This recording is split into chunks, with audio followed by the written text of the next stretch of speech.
What's up, guys? It's Avery Carl from the Short Term Show doing the intro for the Panhandle of Florida. We are doing a 10-episode deep dive on two markets here, both the Emerald Coast and the Forgotten Coasts of Florida, which basically makes up the entire Florida Panhandle. So 10-episode deep dive here. We are going to add quarterly updates, so make sure you hit that subscribe button. We also have some supplemental materials for you guys on our website. So anything you need to know about current short-term rental property pricing in terms of how much it costs to buy a property in these markets, you can find that on our website at theshorttermshop.com. You can also find current AirDNA income data, thanks to our friends over at, you guessed it, AirDNA. And we've got all that for you guys so that you can listen to this at any point in time and go find live pricing and live income data. Also, if you guys want to buy a short-term rental investment with a short-term shop agent on the Emerald or Forgotten Coast, you can just email us at agents@theshorttermshop.com and we will get you hooked up. These are two of my very favorite beach markets, by the way. I've chosen to live in the Emerald Coast. I also invest in the Emerald and Forgotten Coast, so very near and dear to my heart. Also, if you guys just have more questions and you want to chat about short-term rentals, we've created an amazing community over on Facebook with over 50,000 short-term rental investors just talking shop all day. It's got the same title as my book. It's called Short-Term Rental, Long-Term Wealth. So head over there to chat more about short-term rentals. And if you want to chat live on Zoom, we've got a call every Thursday that you can join at strquestions.com. Happy investing, y'all.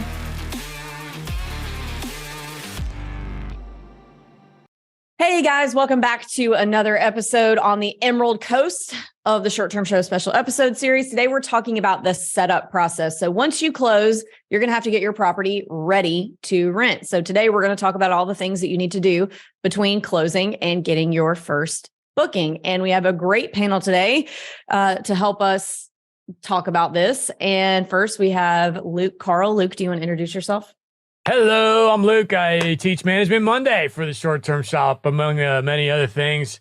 And yes, I've taught over 10,000 people how to how to be better at renting their properties and hopefully give some good advice along the way. And I've been doing this a long time. I've got several different types of real estate, different asset classes, and I'm grateful to be here. Thanks, Luke. And next we have Pete Appizato. Pete, you want to introduce yourself? Yes, I'm Pete Appizato, an agent here on the Short Term Shop. I've been an Airbnb host since 2010, and I'm very happy to be here with you people. And next we have January Johnson. She needs no introduction, but she's going to introduce herself anyway. In case this is the first time they've seen me. I'm also an agent on the Emerald Coast, and I sell from Panama City Beach to Navarre Beach. I own 4 short-term rentals myself. I'm the longest running Airbnb host in the city of Panama City, not Panama City Beach, but Panama City. And I'm a community leader for Airbnb. Thank you, January. And last but not least, the infamous Chuck Kramer. I'm always last. That's okay. You're always at the bottom of my screen for whatever reason. I have to work my way up. I haven't been at this quite as long as Luke has, but we're at 8 years now. Handled 18 listings. We have 9 right now. You buy, you sell. It happens. And I'm detail oriented. So that's one of the reasons I'm here, is because this particular episode is going to be all about details. I live in the Emerald Coast as well, so it's easy to stay up to date. All right. Thanks, Chuck. Okay, so the first thing that we're going to talk about when it comes to getting set up is permitting. So this is technically a task that you perform once you've closed, the actual act of permitting, although you need to, if you did not listen to the previous episodes about making sure that the regulations allow things and all that, we're going to talk about that a little bit here. But my point is, you need to make sure before you get under contract on the property that you're buying something that is in the right zone, that you're able to use as a short-term rental, and the rules that you need to follow. You need to familiarize yourself with that before you close. So that's just a preface. Now we're going to talk about the permitting process across the several counties. So we've got Okaloosa, Walton, Bay, and Gulf County. We're including Forgotten Coast, Luke. So who wants to go first? Maybe we'll talk about Okaloosa first and just work our way east. Sure. I'll talk about that. Okaloosa. If you're in Okaloosa County, chances are you're also going to be in the city of Destin. There's very few places that in the county that you can do a short-term rental that's not in the city. To start off with, all of these that we're going to talk about, you need to have a Florida business license and you need to register for Florida sales tax. No matter which place you're at on the coast, you're going to need to do that. In Okaloosa County, you also need a business license. And then you also need to register for a business license in Destin, as well as a short-term rental license. Destin is fairly strict, and they're also very slow. It's more a question for them, I believe, of trying to do too much with a small staff, because they're really good people there. But there is a very rigorous process you have to go through. No internal inspections, but just getting the little sticker to put on your sign can take weeks. And don't even try listing without that permit ahead of time. Destin, like many of the local folks here, employ third-party companies to scour the OTAs looking for people that don't have a permit number or a registration in their database. So OTA is online travel agency, in case people don't know that. Yes, Airbnb, Verbo. I'm also in Destin, also live basically in Destin and, one county over, but not really, because it's like it's a fine line, right? But he nailed it. He's absolutely right. My brain definitely looks at it a different way, as I am not detail oriented at all. But it is a tedious process. It's kind of a pain in the rear, to be honest. And it's a good thing. It's a good thing. We are all very proud of Destin, as well as Destin is proud of Destin. It's a beautiful place. The beaches are insane. And I think they're doing a great job at keeping Destin, classy. Keep it classy. But yeah, just be aware. I mean, I usually say, if I had to give going back to when I first got my ducks in a row on my Destin house, it probably took me about 45 days, which was mostly my fault. I wasn't prepared. Coming originally from the Smokies, where everything's fairly easy. I think you probably should give yourself about 30 days. Maybe you could get it done quite quicker than that if you're really on it, to get all your permits, etc. But all I remember, it was a tedious process, and kind of a pain in the rear end. But I'm kind of glad it was, because it's making sure that Destin stays what it is. And at the other, also, it's a one-time thing. So, typically when we're closing, I mean, the tedious process of renewing and stuff. Most people, when they close on the property, want to do some things to it anyway. So it allows you that time to really get it ready. Go ahead, Chuck. I know I'm going to be somewhere between Chuck and Pete on that one. Go ahead, Chuck.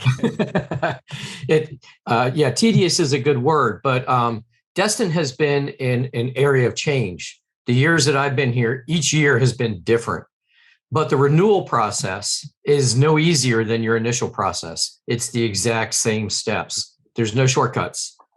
I agree. And I also agree with Pete. I do find that the renewal is way easier, but it is the same steps, but I've done them before, so it's like, oh, wait a minute. Oh yeah.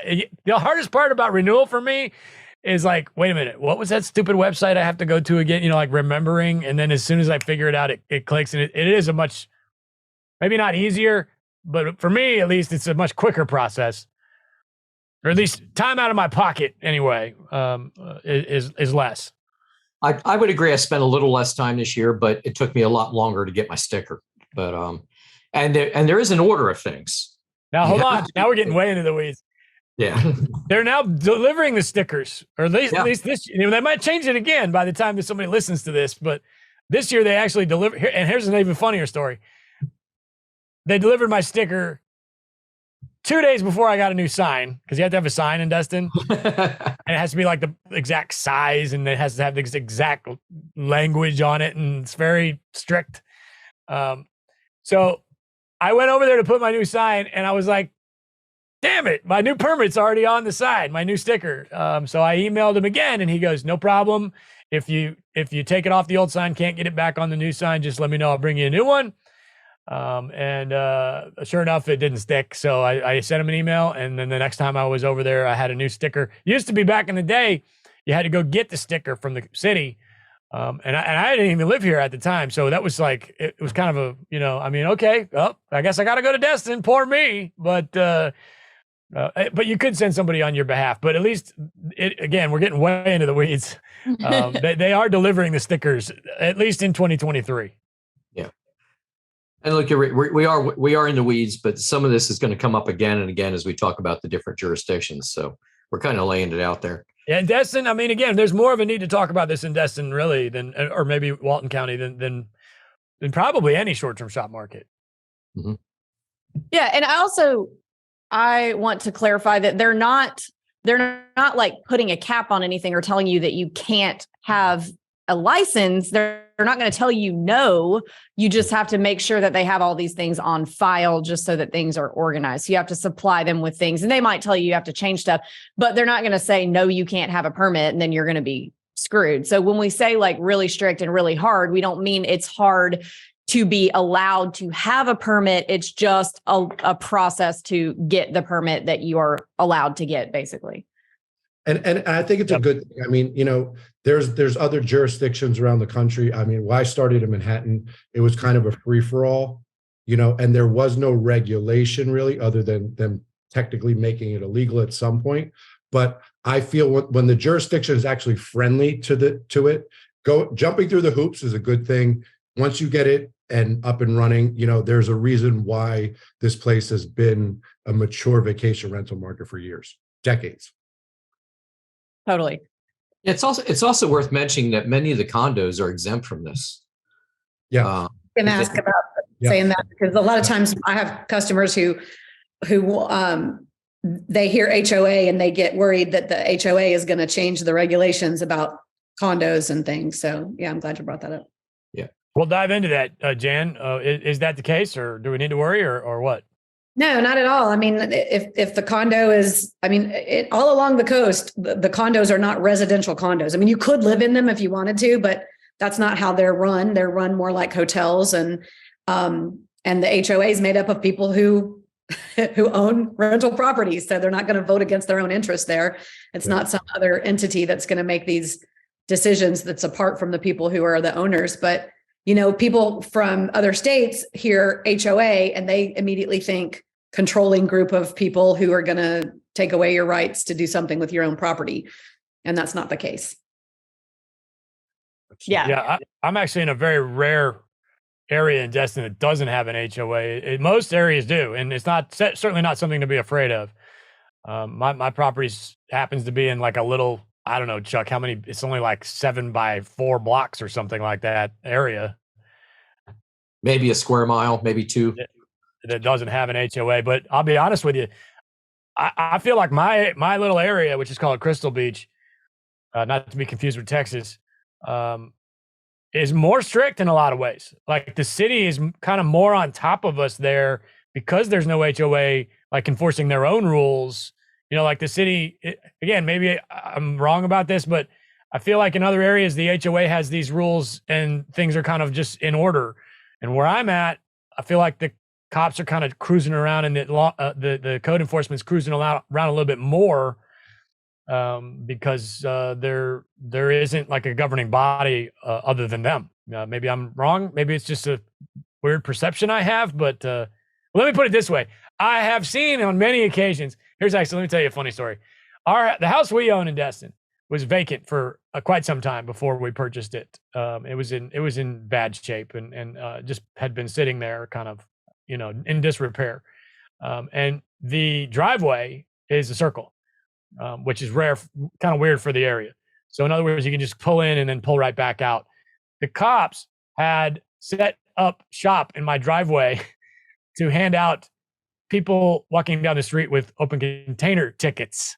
And I know this because when I bought it, I put a camera and I'm like seeing cops all the time, and then also we would go there and I would be upstairs, and like if Avery took the car to get coffee or something, I was just upstairs, and the driveway's empty, and like within 10 minutes, there's a cop in the driveway setting up shop because I think they were just used to my house being empty. And because of that convenient driveway, and they were just like pulling people over on golf carts and walking by with Yetis full of vodka or whatever and handing out tickets. And I don't know if that is maybe not as common in the HOA areas because there's like more, people keeping an eye on things, but just kind of a funny story. I actually went and talked to him. I was like, hey guys, somebody owns this house now. I'm super happy you're here. But just letting you know that new owner in town on this one, I want to say one more thing about Destin. Destin is only 8 square miles. It's very small. And so when you talk about, a lot of times people ask me the difference between Panama City Beach, Destin, whatever. And I was shocked to find out that how small it really is. Mm-hmm. Yeah. All right, we got to move on to another county now because we've been like 15 minutes on Destin and we've got a lot of ground to cover. So let's scoot over to Walton County, which is Miramar Beach and 30A. So Walton County, until recently, did not really have any permitting process at all. They've recently changed that to be a little more similar to Destin because when things would happen, nobody would know who to call. It was just crazy, parking problems, things like that. So I know Chuck's done a lot of research on that. So Chuck, do you want to hit the permitting in Walton County? Sure. And it's not 100% done yet. They've just recently, like 2 or 3 days ago, posted what they called their final draft. When they take the draft part out, then it'll absolutely be final. But there's a pretty extensive application process that includes you'll need floor plans, you'll need plot diagrams of your property, where things are, what they're going to be used for. If you have septic, you're going to have to include your septic permit. And that's something you may not have bothered to get when you bought your property, if you have septic. You need a lot of the same things that we already talked about for Okaloosa and Destin. In fact, everything we talked about for there. One of the things they have not finalized yet is the sign requirements. They have said that there's going to be a sign requirement, but each piece of paper they come out with has been pretty different. So, and I'm looking at their latest, and it's not even on here. So it's still in flux, I guess. They also want to see that you've been covered by everything else in the state, including the balcony inspection certificates.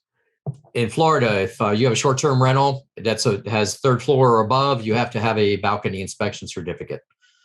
That's something that Destin and Okaloosa haven't asked for, but Walton's going to have it on theirs.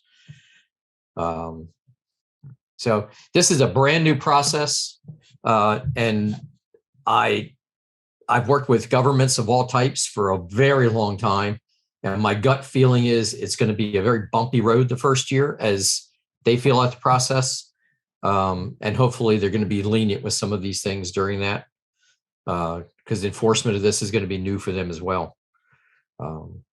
The one small concern here is that they also haven't finalized how they're going to determine occupancy. At one point, they were looking at how many people per square foot, and I think the Florida fire regulations have something along the lines of 1 person for every 250 square feet, or a bedroom count, such as 2 people per bedroom. And then there'll be parking requirements tied to that as well. But these are not in this quote unquote final draft that I'm looking at. So. Yeah, I think it's important to remember that we're not experts on this subject. You got to make sure you do your due diligence on there's going to be websites for whichever area, any area nationwide. There'll be some sort of a government website for what we're doing here that will give you as much info as possible. But like Chuck said, Walton County is a little it's got going through some changes right now. So make sure you do your research and get all your I's dotted. Yeah. Let me add one quick thing, both about Destin and Walton and pretty much everywhere here, is they're going to require that you have a local person that can be sort of on call if there's a problem. There's varying requirements around that. They may need to respond in 30 minutes or 60 minutes. They will usually require an affidavit be presented with that person's signature saying they agree to do it.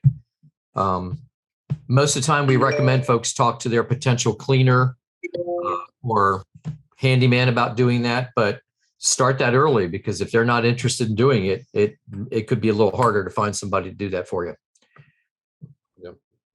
I think most cleaners understand that's part of a lot of my clients anyway. When they got their cleaners, they're well aware that's something that they kind of sign on to. Yeah, I think you're right there. So, which again is an argument for having a regular cleaner versus pulling a different one every few weeks off of one of the apps. Absolutely. Yeah. There's also a fire inspection. I know we're not talking about Bay County yet, but a fire inspection. I don't know what that is. What's the case in other counties? Your Gulf Shores has that as well. They do theirs every 3 years. The original text for Walton County included that. I haven't had a chance to read the very final section of this document yet, but it seemed each time they came out with something, they just said you need to be compliant. But I think they realized that they don't have the manpower to do the inspections, at least not yet. Gotcha. Lots of posting requirements, though, about information inside the house, more than I've ever seen anywhere, including we have to post things about the sea turtles. We love our sea turtles in Walton County. They do. We don't even have street lights because of that, because they don't want to disorient the sea turtles. Yeah, no street lights and blue windows. What do they call those? They have they're called turtle glass, isn't it? Turtle glass, yeah. Turtle glass, yeah. So there's a bunch of that kind of stuff. Lighting restrictions. You have to have a sign pointing where the nearest hospital is, nearest emergency room. The beach flag system. That's important. That is really important because people get out there and drown all the time. And my 4-year-old walks down the beach during red flag days and tells people, "You're not supposed to be in the water." And people still go in the water on double red flag days and they drown. And the hospital thing's important too. I've started to implement a system where putting the address of the property near the front door, just in case there's an emergency, because these people have no idea where they are in a lot of cases. So I'm getting some signs made up, putting them by the front door. Hey, if you have a 911 situation, tell them this is where. I mean, obviously 911 hopefully knows how to find the house, but just in case. You never be too safe. Yeah, these are things that are actually good for your guests in the long run. I used to include all that information, where the closest hospital is and everything in all my listings, but in the long run, these are it's keeping your guests safe, and it's literally once you set it up once, it's done. That's true. So, and the county is able to provide most of this stuff. We have a couple of really nice visitor centers in the county. I dropped by there one day and walked out with 3 boxes of things, including a pretty cool mug. So they're making it easy or they're trying to make it as easy as possible for owners to be compliant. I also think the county clerk websites are pretty good. At least I know Bay County is. They've got lots of links to all the things you need to know.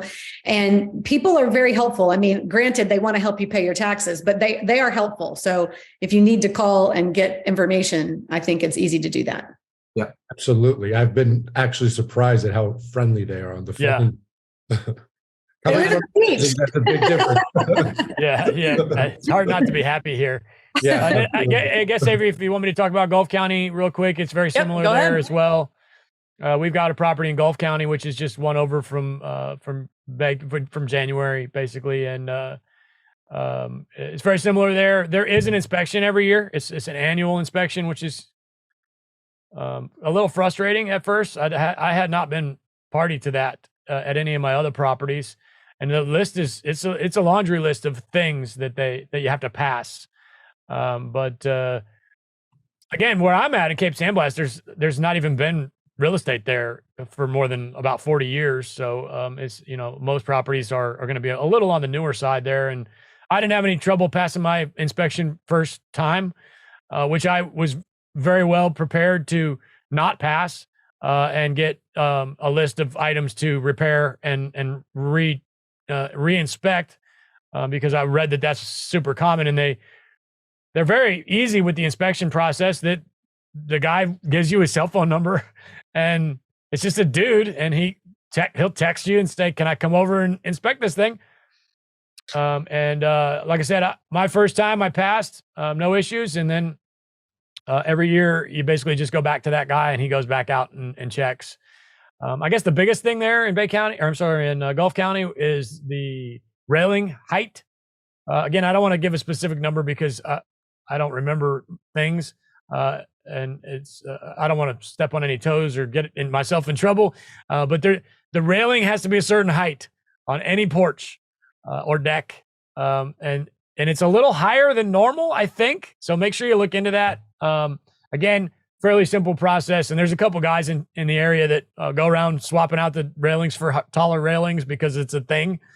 But again, if the property was in service previous to you purchase, in other words, if it was already a rental, it would have had to have passed the inspection anyway. So, but just be aware that is there. Other than that, in Gulf County, things are pretty simple and easy. And again, there is a website there with very, it's old school.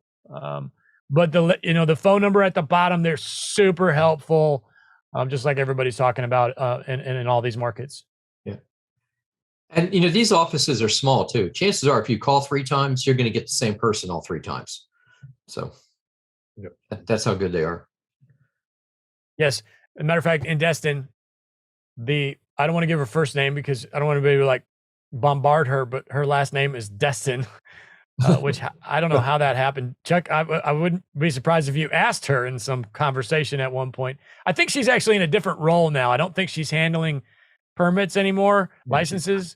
She is still at the city, but I was like, you've got to be kidding me. Your last name is Destin. And she's like, yeah, it was a coincidence. All right. We got to stop with Destin. We only have so much time and we got a lot of ground to cover. Okay. Destin, Bay County. At the city of Destin. Bay County. Bay County. Chuck, what do you know about Bay County?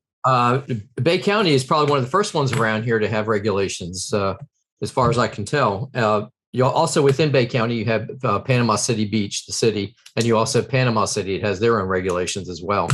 So that's a lesson in any market. You may have to deal with multiple levels, but they do try to make it as easy as possible. You have to register within the county. Requirements are actually a bit lighter than some of the other ones in terms of what you need to provide. It's a more mature process. And over time, I guess they've learned that some of the stuff they really don't need. And so why spend the effort? You still have to be registered. At least when I stepped somebody through this just a few weeks ago, and it was interesting that Bay County wouldn't take their registration without them already showing their PCB registration. The other markets are different. They work top down. In other words, you got to show your state to your county to your city and so forth. But this one seemed to be backwards. But they make that very clear on the website. And again, as you said earlier, January, the websites are great for these people. Do you want to add something to that? Well, the city of Panama City, I know most of our people don't purchase over here, but my short-term rentals are in Panama City, and they just started applying the 1% merchant fee to short-term rentals. So that's new as of October, but they've really just started, I guess, enforcing it. And they've worked with all the online travel agencies to actually delist your property as of May 1st if you weren't registered with the county and the city. Because Panama City did not have any idea how many short-term rentals were even here. They had no way of tracking it, but the way they tracked it is they worked with the online travel agencies to do that. So it's a pretty quick process, even registering at the Department of Business and Professional Regulation at the state level. But that's new for Bay County, for Panama City. And there's actually places in Panama City Beach that you don't have to pay that tax in. There's a special taxing jurisdiction. But I tell everybody just to assume that you're going to have to pay the percent to the county and the percent to the city as well. Okay. But you don't have to pay to register. You just have to register and then you have to pay your taxes. Right. Now, in Panama City and Bay County, they've added this new business. They've added a business tax to match what Panama City Beach was already doing. Well, it was already applying to the hotels and all retail. They just now made it apply to short-term rental property. So that's how they decided to figure out and keep track of how many short-term rentals there are. So the fee was already existing. It's just now applying to short-term rentals. Understood. Whichever market you're in, this is something that whether it's here along the Emerald Coast or the Smokies or Scottsdale, wherever, you need to make sure that you understand the business taxes. Don't just focus on the short-term rental licenses, because when you have a short-term rental, it's a business, and some places they'll have a gross tax that you have to pay separately, and it's not a tax on the customer; it's a tax on your business. Now, Panama City Beach is a little different. they have a business tax, but you can actually add it on and charge the customer for it. Bay County, I don't know, so I don't want to say for sure, but make sure you get all your details right. You don't want to be getting a nasty letter a year later. Now that we put everybody to sleep. Yeah. While we're talking about taxes, what I want to say too is, I'm like everybody else. I don't want to pay more taxes than I owe, but tourist development tax it goes to develop the areas to bring more tourists to your area. So you can think of it like a marketing fee for yourself, like a marketing expense, because they build they built a great sports park in Panama City Beach with this money. They improve roads and do all kinds of things that make it friendly for your guests to be here with these tourist development council taxes. So, when you're writing that check or when you're, paying that fee, grit your teeth and think how great it's, what it's contributing to, because it is improving this area quite a bit. And we thank you for that. And at the end of the day, I feel these things are, although they're a little tedious up front, being a person who started in two different markets where the regulations kept changing to make them almost illegal, I'd rather deal with this up front than have to worry about having to shut down an operation down the road. Totally. All right. So let's move on from permitting and talk about actual setup in terms of stocking and furnishing. So most properties in these two markets are going to come furnished. So you might just have to update a few things or replace a couple things that you don't like or that are worn out.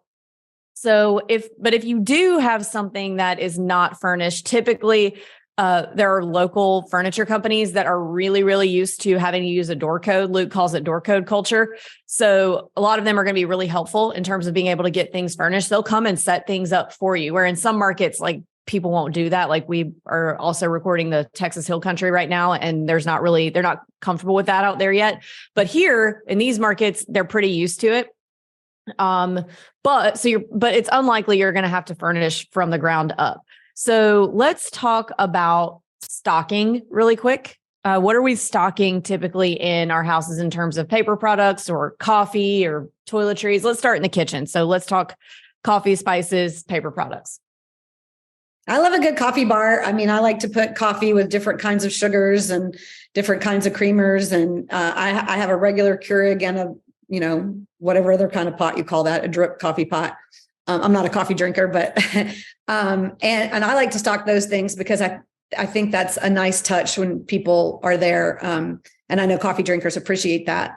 I supply basics like olive oil, salt and pepper, Ziplocs, aluminum foil, just basic things that you need in a kitchen. Pretty basic.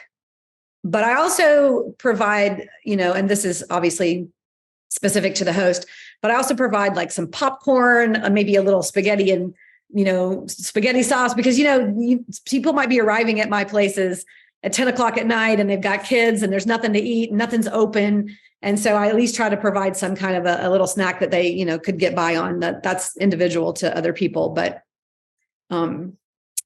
but mostly no place ever has good knives. So I try to have a couple of decent knives in a property. I know that's important to me. I like to cook. And even if you're just trying to slice something open, you don't need a dull knife. Yeah. These markets are big on groups coming together and staying together, and I think really well stocking your kitchen is important, because I know from me in my past units, I've gotten dinged with reviews of like, oh, he didn't have a muffin tin or something like that. So I think, paying for it up front all at once, like fully stocking your kitchen with utensils and stuff like that, I think is a really smart way to go. It just makes your place look well stocked. Agreed. And towels, yeah. and I'll certainly make sure that you've got kidware, the plastic but dishwasher safe plates, forks, spoons, cups. Lots of kids and, lots of kids. Yeah, my systems are the same at all my houses, really. I try to, honestly, what I do is I go to the short-term shop Facebook groups, like the big Facebook group, and we call it the big list, and there's like, I don't know, 300 posts on there of things that people like recommended for their property. And I'll go through and be like, oh, that looks cool. That looks cool. Cause I'm not really much of a kitchen gadget kind of person, but I do have a Keurig and a drip maker and an Nespresso, and a, what do you call it? A press, French press, as much coffee stuff as possible and things, you know. Again, I try to have the same thing in basically all my houses, regardless of where they are.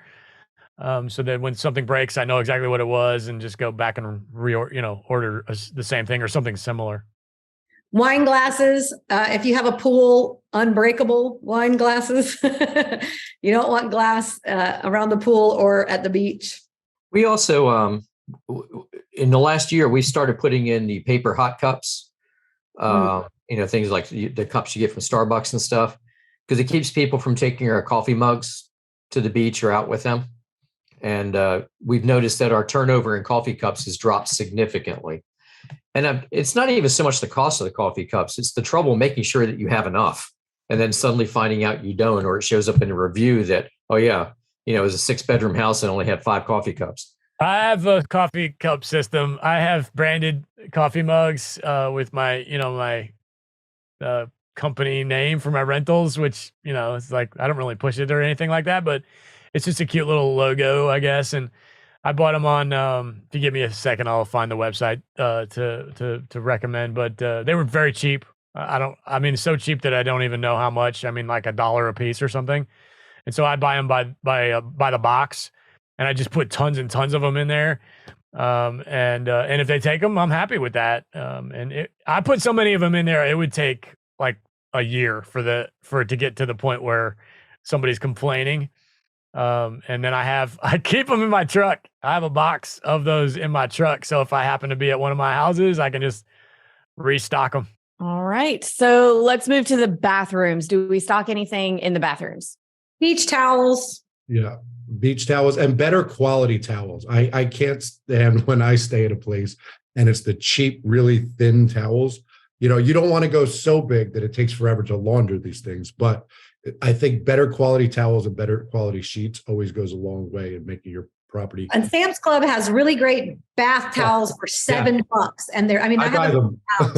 I bought them. Yeah. They're not expensive. You can spend a lot of money on these things, but you don't have to. I think once you find a good source for it, then just keep doing it. You don't. And the same for beach towels, but don't buy the colorful ones with the animated characters on them and that kind of stuff, because someone's going to throw that in the laundry with your white bath towels, and you're not going to have white bath towels anymore. Exactly. Do y'all keep any sort of like beach wagon or ice chest or anything like that? I think that's smart.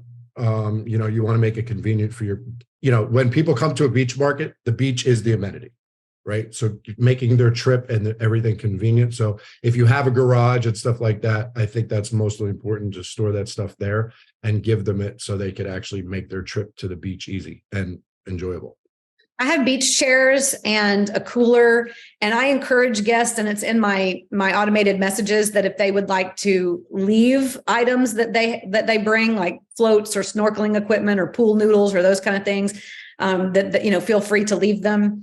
And then, the housekeeper or I can go over and hose them down every now and then. It's just nice to have a collection of things for kids, and they'll buy things and then they can't take them home on the plane, or they decide that, they don't need them in Iowa or wherever they're coming from. So we end up with kind of a rotating assortment of things, which is fine. Yeah, it's sort of like once you get started, it takes over and refills itself after a while. I think they make babies in the box and they make more of their own things. Yeah, I go through and purge about once every 6 weeks or so. I'll go back there and it's like, whoa, and some of it's nice stuff, but it gets to the point where I just basically just get rid of almost all of it and then just start over again.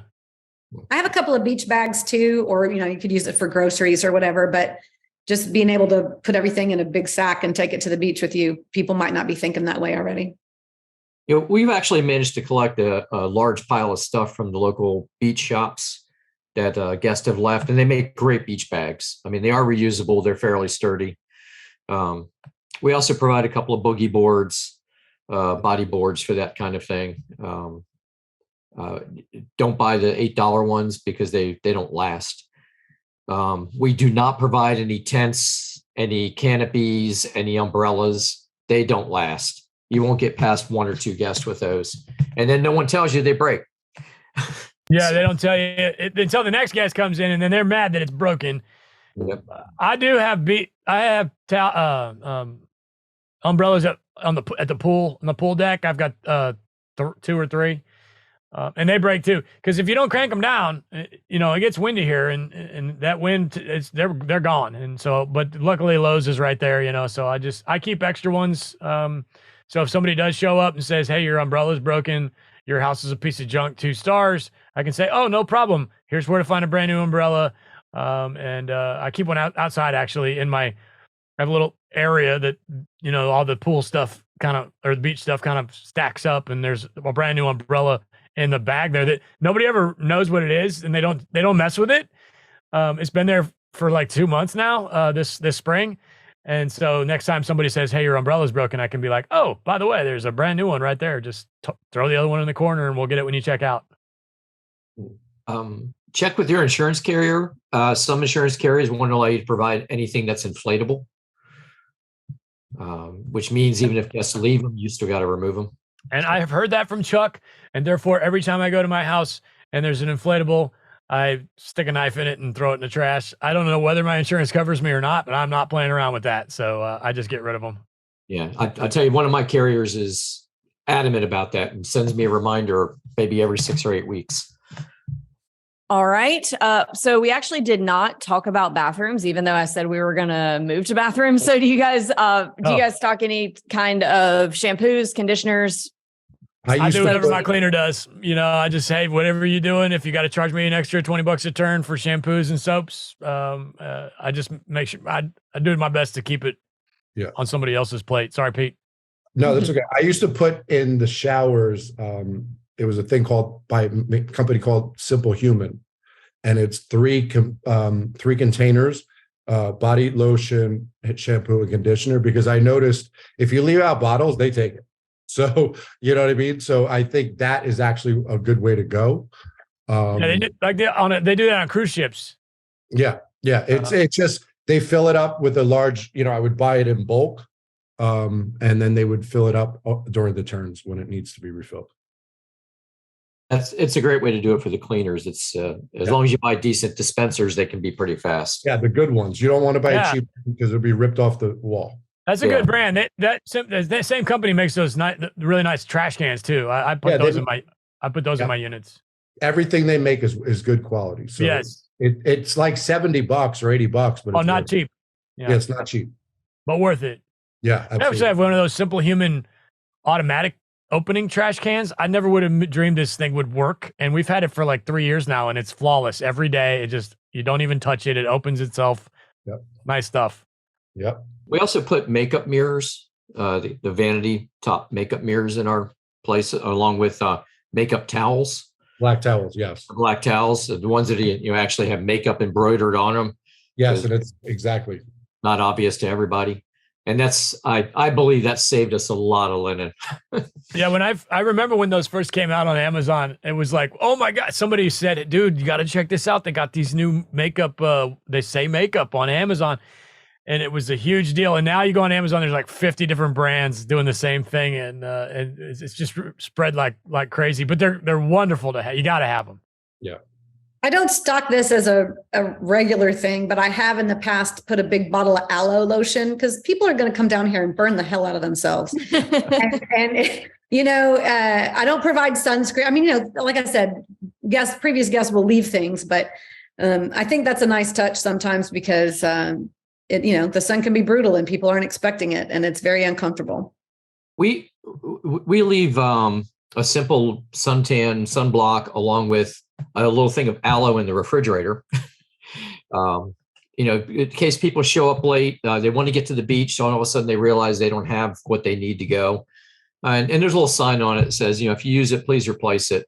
Most people do, not always, but most people do. And I've gotten nice comments about having it, like, "Oh, we forgot ours," or "We left it home," and the kids were able to go to the beach or the pool right away. And then I had someone that wrote maybe 100-word review, and I think 60 of it was about the aloe in the refrigerator. So Usually those 100-word reviews are 100 words in the other direction. Yeah, I wonder if there's any like individual aloe packs that you can leave, like an after sun Probably pack. are. Like a ketchup pack that you can just. Yeah, like Oh, whoops, I man. burned myself. I've needed I've that a few actually times. tried and failed to burn myself several times this year because I am so white. And it's like I don't tan like I used to when I was younger. My back is still peeling from the last time we went fishing down at the beach house. I didn't fail on Monday. I got burnt. Yeah, it's cool though, right? It's fun. Yeah. He was a northern redneck on Monday. Yeah. Totally. All right. So we've gone over, make sure you have a well-stocked kitchen, what we're doing in bathroom, but specific to this market, you do want to have beach towels and or separate towels for your pool. If you have a pool, typically we'll have them be different colors, but like Chuck said, nothing crazy. And an ice chest, a beach wagon. We actually have a few little foldable chairs that have never gotten up and disappeared. I don't think, have they, Luke? The chairs haven't disappeared much. They don't disappear. They do rust. So I replace them every spring. And I do I under promise on those. I say there may be a few backpack beach chairs available, but you probably want to inquire about the beach service guy down at the, if you pay the guy $40 and he's got an umbrella and chairs ready to go for you for a couple of days. But yes, people don't steal them. I think it'd be kind of a pain in the rear end to steal those, to be honest. They take up a lot of space in your car. Yep. Yeah, I worry more about people taking them to the beach and forgetting to bring them back. But it hasn't been a problem. Yeah. So that's some of the specific stuff. If anybody finds individual packs of aloe, let us know. I don't think those exist. All right. So let's talk about your people. So the people that you might need to hire to help you manage this, specifically your cleaner and handy person, man or woman. When are we engaging those people? Like at what point in the process, and what questions are we asking? How do we find them? The whole thing. I think, probably one of the best times to sort of start is when they actually get into the management classes. That's when I've had my clients at least compile a list of people to start reaching out to. But, as they're getting closer to closing, getting a quote on what their cleaners are going to cost is probably a good way to go. And handymen, I always recommend to my clients, at least have 3 in your phone, because if one can't show up, you call the next, and then you call the next. I think it's good to have an appliance repair person too. I've tried going the home warranty route, but they're so slow. You can't be without hot water for 5 days or 7 days while they figure out where's the handyman. So I have an appliance repair guy, and he can usually get there within at least 2 days. I think that's really important. And cleaners, I think it's best to have a cleaning service that has lots of people. Yes. I have had mom and pop kinds of cleaners, but when I did, I always had at least 2 in rotation, because somebody might be sick or on vacation or can't show up, or at least you need to know, or doesn't show up, and you need to have somebody else who's familiar with your property already. So if you go that route, you need at least 2 in rotation at any one time. But what I like about my cleaning service now is that she's got a team of people, and she's got 2 or 3 people trained on my property specifically. So she does that. She manages that for me. Yeah, I hear a lot of investors posting on Facebook and things that'll say, I'm looking for a new cleaner, and I want one cleaner, and I want it to be the same person every time in my house. And I don't want it to be a company. And guys, like, that's not attainable, because in order for a cleaner to make enough money to live, they need to be able to clean multiple properties. And depending on the size of your property, it might take them the entire turn which is about 4 hours, to get yours done. And in the summertime, when it's all Saturday to Saturday bookings and they need to get, 4 or 5 done, they've got to have a team, and you cannot limit people. You cannot, that's like indentured servitude. You cannot make them only work for you so that they can't make enough money to live. So you've got to be flexible on that. I don't like when people do that. You have got to think about other people and having them want to work for you, to want to do work for you and not be scared of you. So you've got to let them, give them some space and let them do what they need to do. And I think it's important to have multiple, because I know with me in the past, there's times where one gets a little complacent, and I would call the next, because it keeps them on their toes. So if they know they have business going forward, so they could get a little complacent. So keeping people on their toes is always a good way to kind of, keep it fresh and making them want to keep your business. Yeah, what Avery said, don't do that. It's not possible unless you've got 20 properties of your own. You're not going to have your own cleaner, So, but I will say it is much more common to have like a mom and pop, like a woman and her cousin or something in the mountains. Down here on the beach, it is way more common to hire a larger company that's cleaning maybe 50 properties or even 100 or more. It's not as common in the mountains. So if I understand if you're coming from the mountains and you want to hire like your own crew that maybe works for 15 other people as well. But it is a little less common down here. I want to talk about checklists for cleaners because I've seen some clients who have these incredibly long checklists. And I just feel like, okay, first of all, the cleaner knows what they're doing for cleaning, but I only put items on my checklist that are unusual, or like, please water the plants, please. And I do put on there to please sweep and wipe down the back porch. For some reason, cleaners cannot see the back porch. It's like invisible to them. And it's a screened in porch. It needs to be swept and it needs to be wiped down. It is part of the house. It's part of what I expect them to clean. So I make notes of those certain things. But other than that, they're cleaners. They're going to clean the things that you want.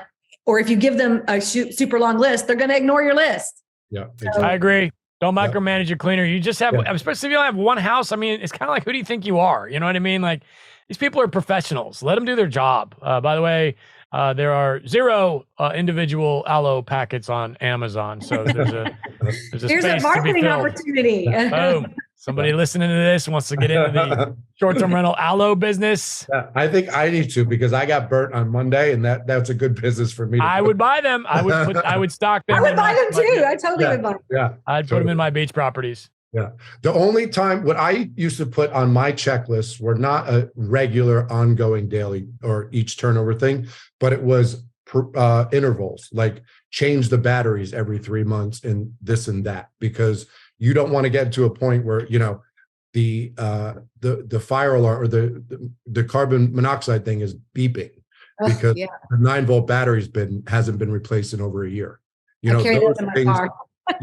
Yeah. So changing the batteries in the remotes and stuff like that, I think is important to do, because you don't want to be where the client's like, I can't turn on the TV, stuff like that. Batteries is another good thing to stock at your rental. Yeah. All right. Let's see. So we talked about people. So you also, guys, don't want to be, and Pete touched on this a little bit, you don't want to get under contract on a property and the next day start talking to cleaners, or you especially don't want to start talking to cleaners. I've seen some people really want to get ahead of the game and start talking to them before they even get under contract. That's kind of a waste of their time, because they can't really quote you anything until they see the actual house. Because even if you're going to buy a 4-bedroom, the price for 2 different 4 bedrooms can be different based on a number of things, maybe how many bathrooms, maybe how many bunk beds, because they're having to change more sheets. So just keep that in mind. Wait till closer to the end of the contract or after closing. Anything else on people? And what you might want to do too, and I've done this in the past with my clients buying and selling, maybe ask, while you're in contract, the existing owner who they use to clean. Because that way that person already knows the house. So, if the current owner is happy with them, obviously they've been using them for a period of time, I think that's a good way to go. And usually they'll be willing to provide it because they're selling the property anyway. Yeah, I had a client ask recently for who the current owner was using, but they said it in terms of to keep those people employed. And I thought that was really nice that they were thinking of those people and the local economy. It's like they want to disrupt that in these people's lives. And so I thought that was a sweet thing. Yeah, it's a smooth transition too. Mm-hmm. Here's I'm going to go and give me a tangent here real quick, Avery. I just had a thought of what would it be like for a guest to discover this podcast and listen to this. You know what I mean? Like, they have no idea. I feel like I kind of hope that they would be relieved or happy that there's so much thought and time and effort that goes into this. But anyway, just a little note, hey, at the end of the day, we're in the vacation business. It's all about our guests. We love our guests. And I feel like we don't quite say that enough. Yes, this is the hospitality business. This is not just a real estate investment. Right. You have to understand that you are in the hospitality industry now. Yep. After you purchase the property, you take the investor hat off and put the hospitality hat on.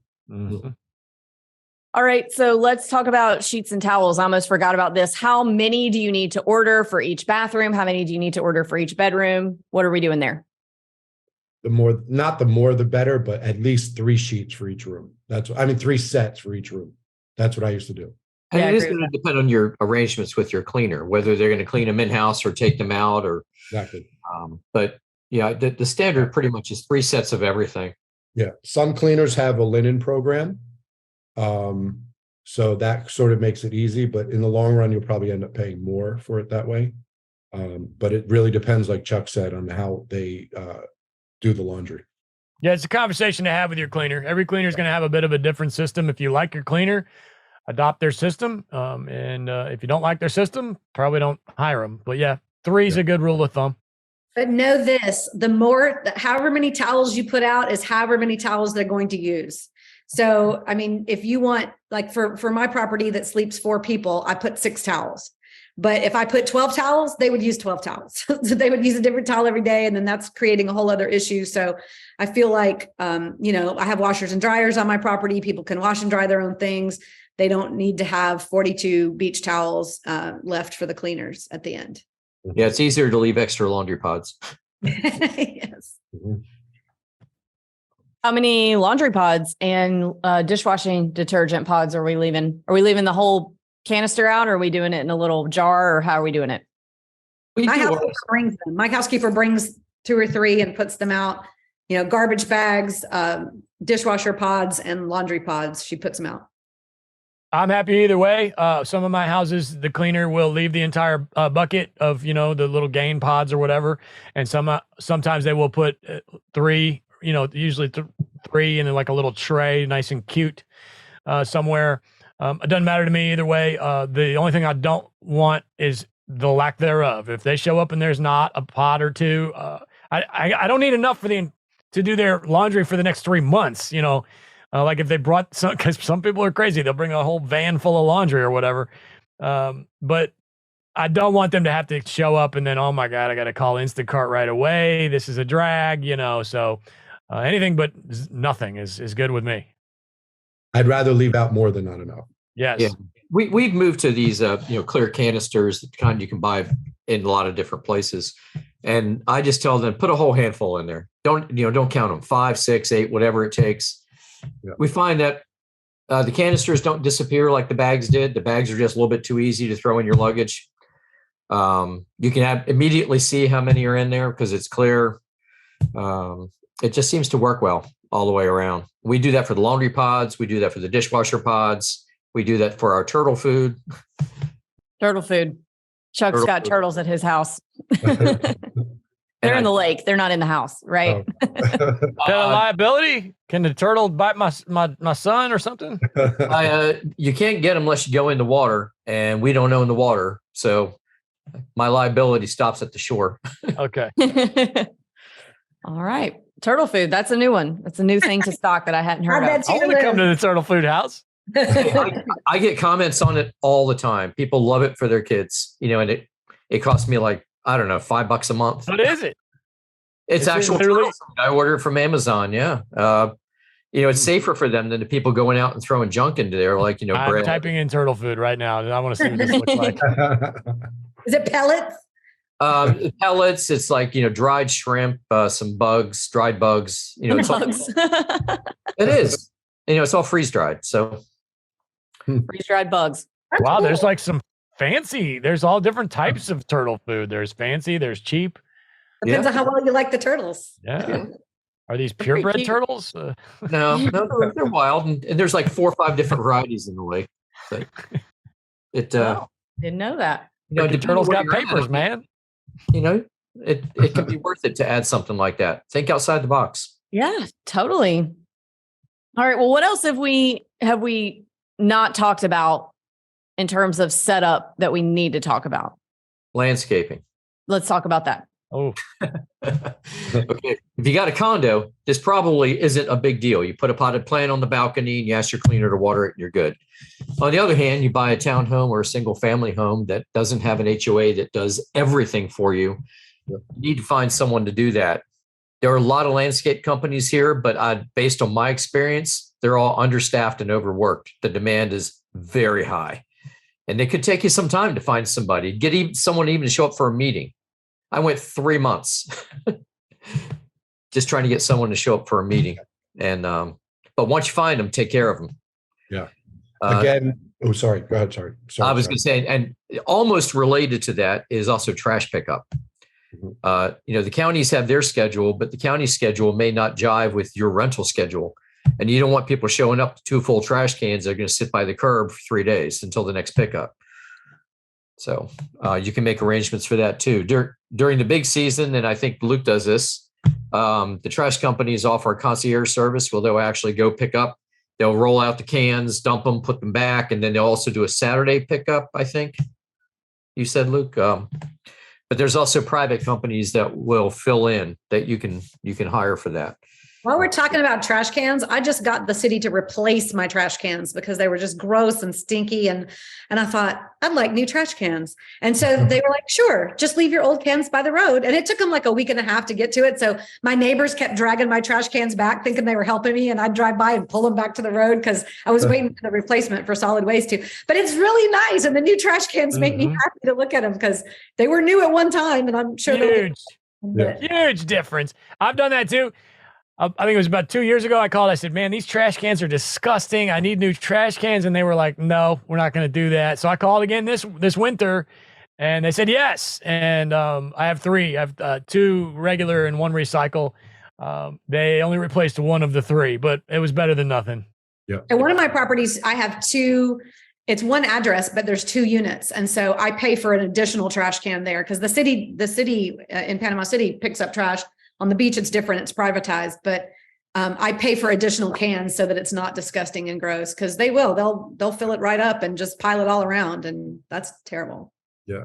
And again, when we're in contract to buy the house about a week before closing, we request from the sellers a list of utilities and they'll, asking for that information again makes the buyer's job a little bit easier because if they have an existing outdoor maintenance company, landscaper, whatever you want to call it, they will also provide that information. So you can then reach out to them.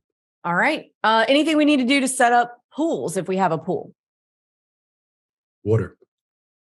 we need to fill it up. Hey. Right. Next question. Well, both Luke and I have places with pools, so I think we're in a good spot. But you need a pool heater. Yeah. You don't have a pool heater, you're going to lose out on some of that shoulder and off-season business, the October, November, March, early spring break. And then that requires its own set of handling. Most of the time it's gas. So you're at least if you get gas, you want gas.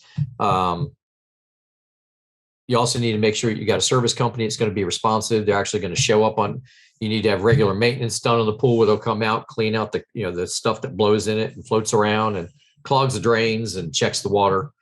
There are very few large companies here. There's maybe 2 or 3 across the whole area that actually do the pool maintenance. And most of the rest of it are independent contractors or maybe partners. Yeah. But there's no shortage of them. But you may find it like cleaners. You may find yourself changing around until you find one that matches your style. Yep. Always get multiple everything. Whatever company you're using to maintain or do whatever you need to do in the house, always have more than one. And I tell people to go on nextdoor.com. I call it Facebook for nosy neighbors because if it's in your neighborhood, it's generally like, we saw suspicious people, but it's local people that recommend local people. So there's probably already a lot of recommendations on there for companies or handymen or cleaners or, any kind of people that you could want, or if you don't see it, you can ask for it. So once you close on the property, you can join Nextdoor in that neighborhood and you'll get a lot of, it's another resource for you. And of course, you need to make sure you have the right kind of chairs and tables to match your home setup. You want to keep your design a little consistent from inside to out. and keep an eye on those things as well. Knowing that on occasion a chair or table is going to end up in the pool. So I get the real nice Polywood, the super high dollar. I mean, to me, it's the high dollar stuff, and it's well worth it. And to me, honestly, the pool's not as big as of a problem as I thought it was going to be. People are very excited about it. So, if you got dead lizards floating in your pool, it's probably not going to be good, but which can happen if you don't get it. I do twice a week on the cleanings. I think really once a week is what most folks do, but I went ahead and upped it to 2 just because I do not want my guests to be unhappy. I don't want to hear complaints, man. So, but I will say overall, it's less work than I thought it was going to be over the years. It's been relatively, and again, it's an outdoor pool. And the pool heater do upgrade as much as possible on the pool heater. I do find it's valuable to have that right on my phone. I use an app called iAqualink. There's several of them out there, but that's the one that my system uses, and I can. And I also have saltwater. Thanks to Chuck's recommendation, I was in a situation where I needed to upgrade some parts of the pool, and I got the fancy LED light that changes colors in the middle, in the dark and things like that, and I also went with the saltwater, which was not cheap, but actually in the long run, it is a little less because you don't have to buy all that chlorine. The salt is way less expensive than the chlorine. And I can put saltwater pool in my headline, and bam, dude, my property lit up when I didn't want to do it. I told him no, and then I called Chuck, and he's like, "Yeah, you should probably do it." And I'm glad I did, because as soon as I put saltwater in my headline, man, that property went nuts. I don't even know what the difference is, to be honest. I don't even care, but people seem to care. Well, with the chlorine shortage we had recently, I mean that's the being dependent on one thing. What do you call it? Single point of failure. So when you go to salt, I mean, you get salt anywhere, and you can buy bags of salt. Even the Dollar General store here has bags. Really? Of salt. Yeah. And it's not as important what kind of salt it is. So can I put like Morton's water softener salt in my pool? Yep. Oh, so I wouldn't even know. I don't even know how it works. It's not my problem. Yeah. So a lot of these different people, they sell different bags. But personally, I think it's the exact same stuff in every bag.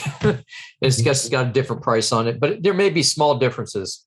But the pool equipment documentation will tell you your choices are broad, and people like it because it makes your skin softer. It doesn't create that chlorine smell as much. I mean, you're still going to get it because in essence, you're creating chlorine from the salt. And the chlorine smell that people complain about is really chlorides, not the chlorine itself. I won't get into the science of that, but it doesn't happen anywhere near it. I had a salt in my last home for 12 years, and I loved it. And everyone that came over to use it loved it. If I had a choice, I would get salt every single time. All right. Well, you cost me $10,000 with that speech, but it's paid off. Okay, so I'm going to share this tidbit that I saw yesterday in a house. Okay. I said I wasn't going to share it because I think it's such a good idea. I'm going to keep it for myself. But the Wi-Fi password in this house that I showed yesterday is 5-star review. And you're a little behind the curve. Am I? I'm kidding. And the first time I've seen it, I see so much property all the time. And it was the first time I saw it. It was yesterday. So, now I know. I've been doing that for quite a while. I will say it's cute and it's clever. It doesn't help. It doesn't do anything. No. Oh, look, I'm so innocent. You spoiled my innocence right there. Okay, hold on. I'll take you one step further. I have the same username and password at all my properties. So for me personally, it's awesome for multiple reasons. If any property says, "What's your Wi-Fi password?" I just automatically know what it is. I don't have to think about it. Also, when I roam around from property to property, got my laptop, got my phone, I automatically connect. Don't have to worry about. Don't even have to think about it. Don't have to log in. I stole that from Big P, friend of ours, and I never dreamed. You know what I mean? It's just, it wouldn't cross my mind. Why not just use the same damn password? And then hell, I could take a Roku stick from one house to the next, automatically connects. All right. Anything else? Utilities, internet, connecting that stuff. That should be pretty easy, but how do we find who we need to call to get things connected? That'll be provided by the seller when we're under contract. So Okay. It's just Cox or MediaCom. They'll provide a list of the current. Cox is a little better. Mm-hmm. Yeah. I keep a list of, what the service providers, there's only one electric provider. And so that's it, at least in my areas. And, the water's the city, but the trash can be different and internet can be different. So I keep a list of providers. You won't get a choice. It'll be either Cox or MediaCom, not one or the other. It's just one. Yeah, the overlap between them could probably be described as less than an acre in the entire area. But depending on what you're trying to offer, you could go fixed wireless. You could go with a hotspot if you're not looking at providing much, or if you're an HOA or condo, they may provide internet for you. Yes. But you'll still have to get the box. Yes. Mm-hmm. Actually, my HOA came with the box, although I got MediaCom anyway. So I have a 3-story townhouse. Top floor has the HOA router, and then I have a MediaCom router on the middle floor. That way I'm covered from all angles. If the HOA internet goes out, I'm good. If the MediaCom internet goes out, I'm good. And it took me a couple of years to figure out that system because the HOA internet, it's the beach. You're literally like 5 steps from the water. So, some weird things can happen here and there. Cool. Anything else? Nothing else? I'm having fun. Not much sleep last night, but great to be in such wonderful company. My mom is texting Luke and I on the side right now, trying to figure out how to use our golf cart. So if you are providing a golf cart, make sure you have in your touch stay, which is your digital guidebook, how to use it, because my mom's being kind of dumb right now. All you do is unplug it. And she's like, I'm scared. Well, that's an idea for an amenity too. And I think we talked about that on the other episode along with bikes. We did. Yeah, we did. But yeah, make sure another thing in terms of setup, you have to, I don't care. You're going to argue with me. I outraged some of you with the post that I did on Instagram about this. You have to use a digital guidebook. You cannot just have a thing like a binder on the table with kids like fingerprints and everything. I don't care if you're mad at me for saying that. If I've marginalized you for not being techie enough, it's not hard to use. Just do it, because they want to know stuff, and they want to know stuff before they get there. Like Luke and I just went on vacation not that long ago, and I really wanted to know before we got there what the coffee situation was, or, how to get in and all this stuff. And they're like, oh, well, we're going to meet you there. I'm like, no, you're not going to meet me there. I don't want to meet you. I don't want to have any contact with you. I just want a digital guidebook that tells me before I'm there that I can look at, we're coming in late with 9 p.m. Mountain time with the kids. So they're jet lagged and tired and late. I want to know before I get there what I need to do and how to do it. So I can come in and not be like scrambling around with pissed off, tired kids. So you have to use a digital guidebook, period. I agree. The end. Real guidebook in the house, I'm out on that, dude. It's going to get pizza grease and nasty. You know what I mean? It's never going to stay updated. No. Yeah. So anyway, that's my spiel on that. And I do not care if you're mad at me about it. No, you're right. Preach. Anything else? Just make sure, you've got everything in your what, do you have DoorDash there, or is there like independent delivery? Do you have Instacart? Where's the nearest? Put it in your guidebook. Everything, all in the guidebook. Like, I'll tell you, I'm going to take it one step further. I know you're trying to wrap, but okay. I've got a Instacart from my rentals, separate email, and not from my personal life. I have all my bank accounts, my cards for the rentals on file. The address is on file. Somebody's super cool, I shoot them a cake. Somebody's having a birthday, I shoot them some flowers, stuff like that. I go above and beyond. If they suck, I'm not sending them anything. You know what I mean? I think that's the gut instinct is, this guest doesn't like our house. They don't like us. Let's send them something to kiss their ass. They're still going to leave a bad review. I send stuff to the cool people. Yeah. I got a birthday right now. There's a chocolate cake going out right now to one of my houses. Is that our house? They're there for delivery. Oh, by the way, it is Avery's birthday. We're on the subject of recording on Avery's birthday. Happy birthday. Yeah. Thank you very much. For my birthday, I would love for you guys to come work with us to buy a house in the Emerald or Forgotten Coast. And you can do that by emailing agents@theshorttermshop.com. If you just have more questions, you can do a few things. You can join our Facebook groups called Short-Term Rental, Long-Term Wealth, same as my book. And also every Thursday, we have a live Q&A Zoom. We call it our office hours. And you can join that or sign up to join that at strquestions.com. Thanks, guys.